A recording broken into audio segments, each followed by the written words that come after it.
আমাদের এই বীমা খাতে রিফর্মের ক্ষেত্রে আমাদের যে কমিশন শিডিউলটা আছে সেখানে পরিবর্তন আসা প্রয়োজন। এই প্রয়োজনটা অনেকের কাছেই অনুভূত হয়েছে এই জন্য যে আমরা আমাদের সমাজে যারা বীমা পেশা নিয়ে যুক্ত আছে বা আমাদের বীমা পেশার বাইরে আছে, সবাই মনে করে বীমা হচ্ছে ফার্স্ট ইয়ারের বিজনেস।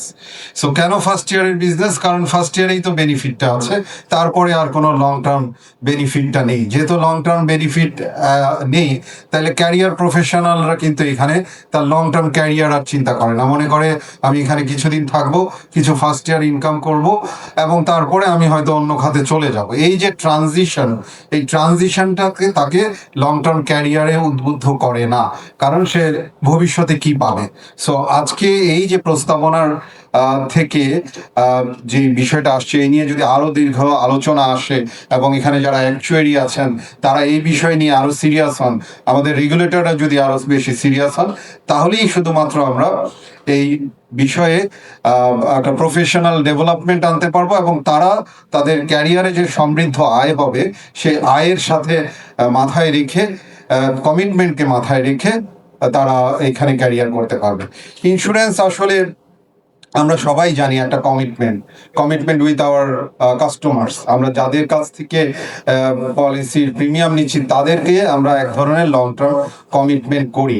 এখন সেই লং টার্ম কমিটমেন্টে যদি প্রথমেই আমার যিনি কর্মী তার কমিটমেন্ট লং টার্ম না থাকে ক্যারিয়ারের প্রতি, তাহলে আর এখানে লং টার্ম কমিটমেন্ট কিভাবে আমাদের গ্রাহকরা পাবে?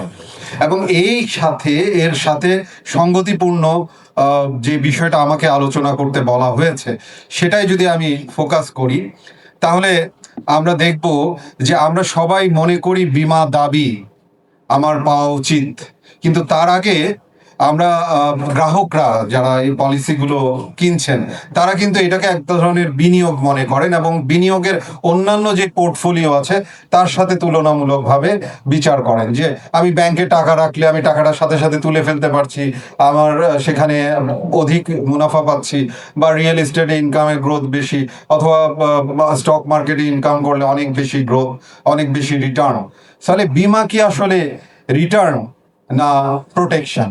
আমাদের এই জায়গায় এক ধরনের প্যারাডিম বা এই জায়গায় এক ধরনের দৃষ্টিভঙ্গির পরিবর্তন আনতে হবে। যেহেতু আমরা বীমা খাতের সংস্কার নিয়ে কথা বলছি, তাহলে আমাদের মন মানসিকতার সংস্কারের জায়গাটা কিন্তু আনতে হবে যে বিমা থেকে আমি অধিক মুনাফা পাওয়ার সুযোগ কম, বিমা থেকে আমি প্রোটেকশন পাবো। আর এই প্রোটেকশনের কথাই যখন আসবে তখন কিন্তু আমার ডাইভার্সিটি অফ প্রোডাক্টস আসবে।